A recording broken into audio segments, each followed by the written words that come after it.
मैं doctor RP. Singh आपका अपने YouTube channel doctor Raghav Ayurveda शक्ति में स्वागत करता हूँ। कफ और वात दोषों के निवारण में वज्रदंती को काफ़ी लाभकारी माना जाता है। आयुर्वेद के अनुसार मानव का शरीर जल और पृथ्वी और वायु, पृथ्वी यानी कफ, वायु यानी वात जैसे प्राकृतिक तत्वों से मिलकर बना होता है। वज्रदंती दो शब्दों से मिलकर बना है, वज्र जिसका अर्थ है हीरा और दंती यानी दांत। इसका शाब्दिक अर्थ है एक ऐसी जड़ी बूटी जो दांतों को हीरे की तरह मजबूत बनाती है।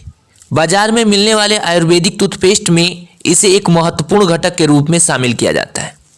इसके अतिरिक्त वज्रदंती को सूजन जैसी समस्याओं के समाधान में भी उपयोगी माना गया है। सदियों से वज्रदंती का उपयोग तमाम प्रकार के स्वास्थ्य लाभ देने वाली औषधियों के रूप में किया जाता है।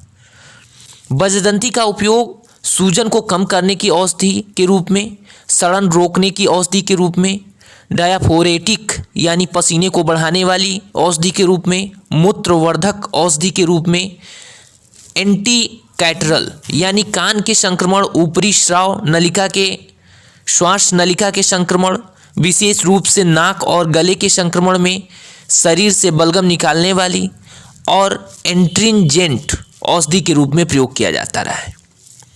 वज्रदंती को मौखिक स्वास्थ्य के लिए काफ़ी लाभकारी औषधि माना जाता है। जैसा कि नाम से ही स्पष्ट होता है कि वज्रदंती यानी हीरे जैसे दांत। इसके फूल से बने पेस्ट का इस्तेमाल दांतों को मजबूत बनाने के लिए किया जाता है। जिन लोगों को मुंह के छालों की समस्या होती है उनको वज्रदंती के जड़ के काढ़े का उपयोग माउथ वॉश के रूप में करने की सलाह दी जाती है। इससे छाले तेजी से ठीक हो जाते हैं। इसके अलावा जिन लोगों को दांतों के सड़न और मसूड़ों से खून आने की दिक्कत होती है उन्हें प्रभावित हिस्से में वज्रदंती के पत्ते के रस को लगाने से लाभ मिलता है। सूजन को कम करने के लिए वज्रदंती का उपयोग करते हैं। वाटर रिटेंशन यानी अंगों में पानी भर जाने या सूजन के मामले में वज्रदंती के फूल के अर्क को फायदेमंद माना जाता है। विशेषज्ञों के मुताबिक यह पेशाब की मात्रा को बढ़ाकर शरीर से सोडियम को बाहर निकालने में काफ़ी लाभकारी है। इसका प्रयोग करते हुए एडिमा को चमत्कारी रूप से कम करने में मदद मिल सकती है। गाउट, गठिया और जोड़ों में सूजन को दूर करने के लिए वज्रदंती का उपयोग करते हैं। वज्रदंती को प्राकृतिक रूप से एंटी रूमेटिक औषधि माना जाता है। सूजन और गठिया जैसी स्थितियां जैसे अर्थराइटिस आदि के इलाज में वज्रदंती के प्रयोग की सलाह दी जाती है। ऐसी समस्याओं के इलाज के रूप में आयुर्वेदिक विशेषज्ञ रोगी को वज्रदंती के पौधे से तैयार किए गए काढ़े के सेवन की सलाह देते हैं। कुछ शोधकर्ताओं का यह भी मानना है कि वज्रदंती का उपयोग रूमेटाइड अर्थराइटिस के रोगियों को भी लाभ दे सकता है। त्वचा के लिए काफ़ी फायदेमंद है वज्रदंती। जिन लोगों को एक्जिमा, खुजली या त्वचा की एलर्जी जैसी समस्याएं हों उन्हें प्रभावित हिस्से पर वज्रदंती की पत्तियों से बना पेस्ट लगाने पर लाभ मिलता है। इतना ही नहीं, यह पेस्ट फोड़े, फुंसी और मुहासे से भी छुटकारा दिला सकता है। जिन लोगों को दाद या फंगल संक्रमण की दिक्कत हो इसके लिए भी यह औषधि फायदेमंद मानी जाती है। इसके लिए वज्रदंती की जड़ों को सुखाकर महीन पाउडर के रूप में पीस लें। अब इस पाउडर को नींबू के रस में मिलाकर प्रभावित हिस्से पर लगाएं।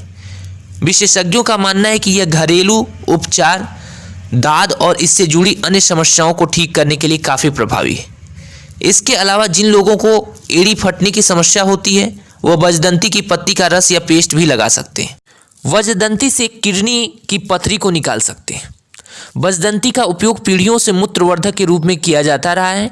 इसका मतलब है कि यह शरीर में मूत्र के उत्पादन को बढ़ाने के साथ विभिन्न अवशेषों को बाहर करने में मदद करती है। इसके सेवन से पेशाब की आवृत्ति बढ़ती है जिससे प्राकृतिक रूप से किडनी की पथरी के बाहर निकलने की संभावना बढ़ जाती है। यदि आपको पेट के बगल के हिस्से में अचानक दर्द या पीठ में दर्द, बुखार, मितली और उल्टी, बार बार पेशाब आना, पेशाब से खून आने जैसी किडनी में पथरी के लक्षण नज़र आते हैं तो इसका आप प्रयोग कर सकते हैं और प्रयोग से पहले आप किसी विशेषज्ञ की सलाह ले सकते हैं। खांसी, बलगम और सांस की समस्याओं में वज्रदंती का उपयोग बहुत फायदेमंद है। वज्रदंती की एंटी कैटरल एक्शन यानी अतिरिक्त बलगम को हटाने में काफ़ी प्रभावी औषधि माना जाता है। यही कारण है कि इसका उपयोग खांसी और एलर्जिक राइनाइटिस के लिए किया जाता रहा है। कफ को बाहर करने के लिए बजदंती की पत्तियों के रस को शहद के साथ मिलाकर दिया जाता है। यह अतिरिक्त बलगम हटाने के साथ गले को साफ करने में मदद कर सकती है। बजदंती की सूखे छाल का चूर्ण खांसी के इलाज में कारगर बताया गया है। इसके अलावा यह अस्थमा से पीड़ित लोगों के लिए भी फायदेमंद औषधि हो सकती है। बालों की समस्या को दूर करने के लिए बजदंती का प्रयोग करते हैं। तिल के तेल को बजदंती के पौधों के हिस्सों के साथ गर्म करके खोपड़ी में लगाने से बालों को सफ़ेद होने से रोका जा सकता है। एलोपेशिया और बालों के झड़ने की समस्या को ठीक करने के लिए भी इसका प्रयोग किया जाता है। प्रजनन क्षमता को बढ़ाने में मदद करती है बजदंती। महिला और पुरुष दोनों ही प्रजनन क्षमता में सुधार करने के लिए बजदंती के सेवन की सलाह दी जाती है। जिन लोगों में शुक्राणु की कमी होती है उन्हें बजदंती की पत्तियों के रस का सेवन करने की सलाह दी जाती है। वहीं बजदंती की जड़ों को उबालकर उसके पानी को गर्भवती महिलाओं के पेट पर रगड़ने से यह भ्रूण के समुचित विकास को बढ़ावा देने में फायदा करता है। यदि आप बजदंती का उपयोग लगाने के रूप में कर रहे हैं तो सामान्य तौर पर 50 से 100 मिलीलीटर की खुराक की सलाह दी जाती है। वहीं यदि इसका मौखिक रूप से सेवन कर रहे हैं तो यह खुराक आवश्यकता अनुसार 5 से 20 मिलीलीटर का प्रयोग हो सकता है। धन्यवाद।